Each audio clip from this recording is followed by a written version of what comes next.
بركة وفقد موجع.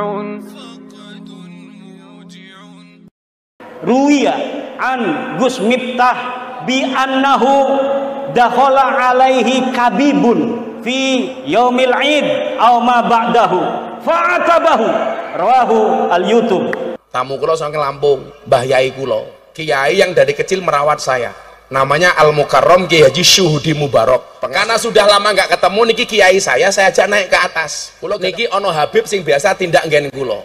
Saya matur, "Bib, afwan. Saya tak ketemu kiai saya dulu. Saya tidur sebentar setelah sholat maghrib, pikir saya setelah isya saya turun kembali menemui para tamu. Anak kula niki dionek-onekke kali Habib ini. Bapak kamu itu tidak tanggung jawab, cucunya Rasulullah ditinggalkan, dicueki." Diriwayatkan dari Gus Miftah bahwa Gus Miftah pada hari raya kemarin open house dia didatangi oleh seorang Habib. Kemudian karena Gus Miftah lagi ngobrol dengan kiai, maka kemudian si Habib ini marah-marah. "Kenapa Anda tidak menghormati aneh sebagai cucu Rasulullah, malah ngobrol sama kiai itu?" Bapak kamu itu tidak tanggung jawab, cucunya Rasulullah ditinggalkan, dicueki. Selama ini orang yang selalu membela Habib itu mang tangkat Habib Lutfi Miftah. Di saat semua orang menjelek-jelekan Habib, saya bilang sudah husnudzon saja.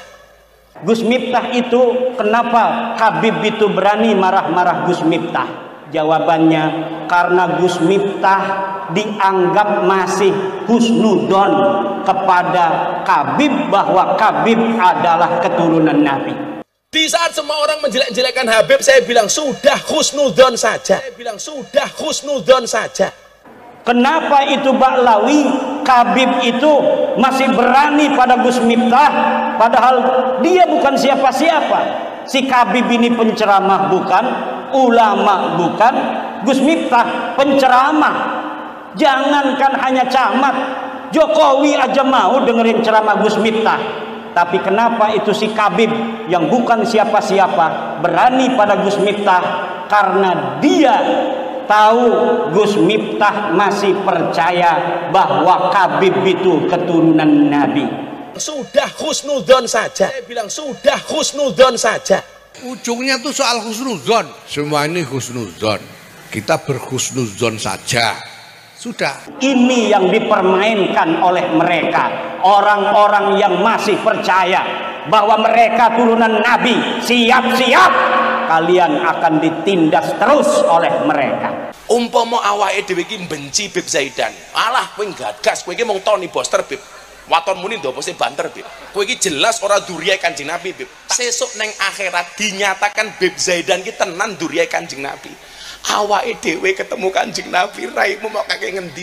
Al Habib Ad-Doktor Ali Hasan Al-Bahar, apapun penelitian yang dilakukan oleh orang, apapun tesis-tesis dibuat oleh orang, walau aftal muftun, saya tetap berhusnudzon bahwa beliau Bib Ali ini adalah min dzurriyyati Rasulullah sallallahu alaihi wasallam. Sedunia orang berfatwa, sedunia orang mensahihkan, mengisbat karena suatu hal bahwa Baklawi ini keturunan baginda Nabi. Imaduddin Utsman tidak akan percaya wa in aftal muftun, walaupun para ahli fatwa berfatwa. Saya yakin, seyakin-yakinnya, hakul yakin dunia wa ukhron, bahwa mereka bukan keturunan baginda Nabi besar Muhammad sallallahu alaihi wasallam. Saya mempertanggungjawabkan itu dunia dan akhirat. Bijahi Sayyidina wa Maulana Muhammad sallallahu alaihi wasallam. Lah awakmu ki sengit karo Habib Bahar bin Semit, mergo Habib Bahar niku jenengan anggap kasar. Ya silakan ngomong karo Habib Bahar, Habib Lutfi, Habib Idin, wong-wong sing alus ki aja mau elok-elok ki. Lah kowe sengit karo Habib kae, monggo urusanmu. Lah Habib Lutfi wong sing apike kaya ngono kok mau elok-elok, kayak iki nalare teng pundi? Waktu saya ketemu dengan teman saya itu, hampir tiap tahun teman saya itu mengekstor hasil infak makam itu ke Abah Lutfi bin Yahya Pekalongan. Itu hampir tiap tahun. Dan itu kata teman saya, itu minimal 5 karung hasil infak itu. Nah, dilalah tahun 2, karena teman saya sudah meninggal tahun 2021, itu bulan April, berarti 3 bulan berikutnya sekitar April, Mei, Juni, Juli lah beliau meninggal. Aku rasa nenggus karo Habib, mergo mbiyen Habib Bahar cangkeme atos. Ya kono ngomong karo Habib Bahar, wong sing ngalus kaya Habib Lutfi aja mau elok-elok. Kalau mereka itu ulama, kita wajib hormati, bukan karena dia turun nabi, karena ulama, karena memberikan manfaat untuk masyarakat sekitar, ngajarin ngaji, ngajarin kitab. Tapi saya belum lihat ada Habib yang ngajarin kitab, baca Fathul Mu'in misalnya. Ada juga selawatan, ceramah, termasuk Abah Lutfi. Belum pernah saya melihat beliau baca kitab kuning. Yang ada adalah ceramah. Maka kalau ketika ada yang nanya sama saya, Abah Lutfi itu ulama bukan? Bukan. Maka kalau ketika ada yang nanya sama saya, Abah Lutfi itu ulama bukan? Bukan. Tapi dia penceramah. Kenapa? Karena ulama harus bisa baca kitab kuning. Syarat ulama itu mampu membaca kitab kuning sebagai satu syarat utama orang memahami agama. Carane dakwah niku lak beda-beda. Ana sing dakwah selawatan kaya Habib Syekh, Habib Idin, kaya Habib Zaidan. Ana sing dakwah melalui thariqah kaya Maulana Habib Lutfi. Terus tahun 2023 kemarin makam Mbah Depok itu ternyata dibuka. Jadi saya jadi kaget juga waktu itu. Saya ke Semarang ketemu dengan istrinya si teman saya Agung itu. Ternyata karena Agung itu punya syahadah asli dari Habib Lutfi dan makamnya itu ternyata kosong menurut saya. Bagaimana orang tidak bisa baca kitab kuning mampu memahami agama dengan benar? Paling dia dapat mendengar dan dapat membaca dari terjemah. Kalau dapat mendengar dan dapat membaca dari terjemah, itu tidak bisa istimbat. Kenapa? Karena Al-Quran berbahasa Arab, Al-Hadis berbahasa Arab. Cara memahami Al-Quran dan Hadis itu hanya bisa dipahami oleh dia yang baca kitab kuning. Santri Lirboyo, santri Peloso, santri Sidogiri, santri-santri pondok pesantren salaf. Yang bisa memahami agama dengan benar hanya ulama. Siapa ulama? Syarat pertama harus baca Fathul Qorib, Ihya Ulumuddin, Sahih Bukhari. Ada kan Mbak Alwi itu kalau bulan Rajab atau bulan apa itu mengadakan khataman Bukhari. Khataman doang, tidak baca kitabnya. Jenengan sing sengit karo Habib niku hakmu. Ora percaya Habib niku dzurriyahe Kanjeng Nabi, angsal niku hakmu. Tapi bagi mereka yang mencintai Habib dan menganggap Habib itu dzurriyahe Kanjeng Nabi, ya aja mok rusuhi. Wis dhewe-dhewe mawon. Lah wong kaya kula niku tasik percaya bahwa Habib Lutfi niku dzurriyahe Kanjeng Nabi. Lah jenengan ora percaya ya ora apa-apa, tetep seduluran. Nggih napa mboten?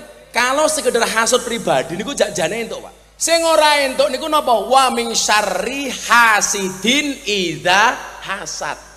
Awakmu hasud ngajak wong liya supaya melu-melu hasud. Kuwi ra kena.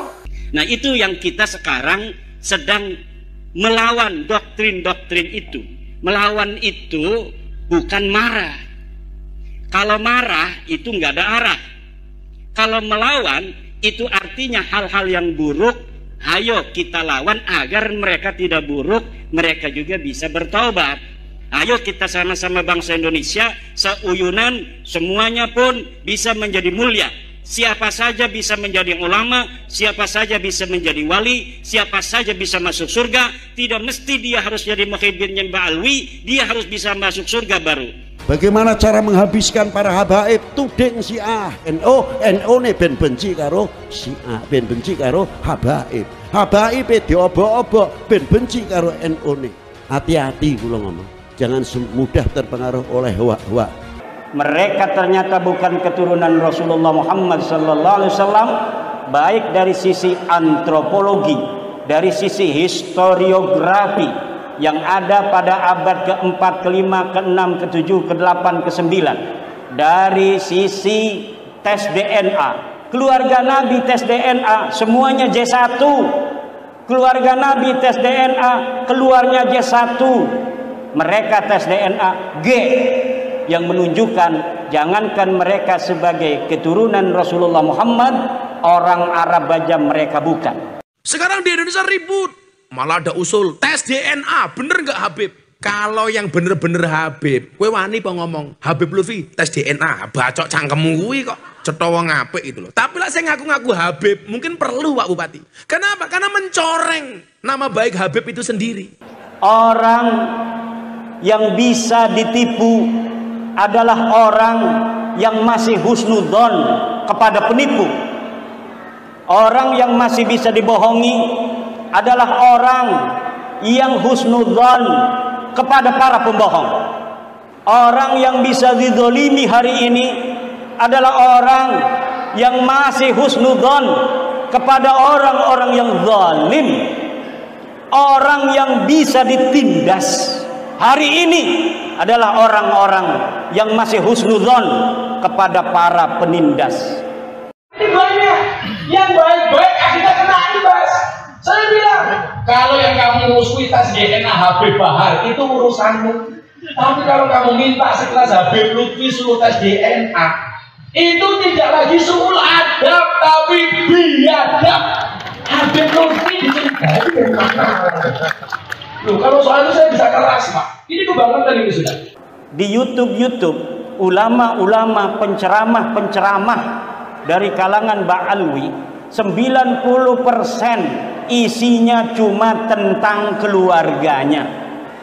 Ceramahnya adalah tentang bagaimana orang lain harus menghormati mereka. Ini bukan ajaran Islam. Ini ajaran-ajaran setan. Wis Habib itu pecah belah antara Habib sing sunah karo Syiah, mengko sing sunah dibenturake karo NU, NU ne ben benci karo Syiah, ben benci karo Habaib, Habaib diobok-obok ben benci karo NU ne. Nikilah hadza zaman. Ada sekelompok orang yang ngebohongi umat Islam bahwa mereka adalah keturunan Nabi. Kalian harus menghormati saya. Kemudian mereka mengintimidasi, mengeksploitasi hak-hak mereka sebagai keturunan Nabi, tetapi ketika diteliti nasabnya melenceng. Saniki malah diadu domba. Masalah nopo nasab keturunan. Niki rampung-rampung, Pak. Kula wingi haul teng Solo. Kula ketemu kali Habib Gus, terima kasih selama ini membela kami. Firasate Habib Lutfi itu dari tahun 2008. Pelaksanaan insya Allah 6 dan 7 Mei, jadi Syawal 6 dan 7 Mei, pengurus wilayah Nahdlatul Ulama Provinsi Jawa Barat mendukung kami Jatman Darustok. Jadi sepakat tempat pelaksanaan di Purwakarta. Ini implikasinya bagaimana ketika Jatman versi Habib Lutfi tetap menggelar muktamar? Ya ini ilegal, jadi harus dibatalkan oleh aparat karena dia tidak punya dasar hukum. Merujuk pada keputusan NU yang tidak bisa, merujuk pada AHU yang dia buat juga tidak bisa. Terus apa legal standing dia mengadakan perkumpulan itu? Ini. Maka bagi saya ini jelas sebuah perkumpulan yang tidak memiliki dasar hukum. Ini satu pelanggaran konstitusi, sehingga mau tidak mau aparat harus turun tangan untuk membubarkan pertemuan itu. Bahwa kepengurusan Idarah Aliyah Jatman saat ini telah kadaluarsa dan tidak memiliki posisi hukum atau legal standing dalam bertindak untuk dan atas nama Jamiah Ahli Thariqah Al-Mu'tabarah An-Nahdliyah dengan pertimbangan sebagai berikut. Muktamar berakhir yang diselenggarakan oleh Jatman adalah Muktamar ke-12 di Pekalongan, Jawa Tengah, 26 Rabiul Akhir sampai 1 Jumadil Awal 1439 Hijriah atau 14 sampai 18 Januari 2018 Masehi yang menghasilkan susunan kepengurusan tertanggal 18 Januari 2018. Malah saat ini kalau sing nyerang Habib Lutfi macam-macam nih. Kalau kadang-kadang ngelus dodo. Jadi ngeten, tahun 2008 niku kalau dilebokke teng kamare Habib Lutfi. Tak kandhani lho. Satu saat kamu akan mendapati satu zaman di mana hasute kiai kuwi luwih gede tinimbang hasute santri. Kulo langsung mikir, mosok kiai hasut. Dan ternyata kejadian nih.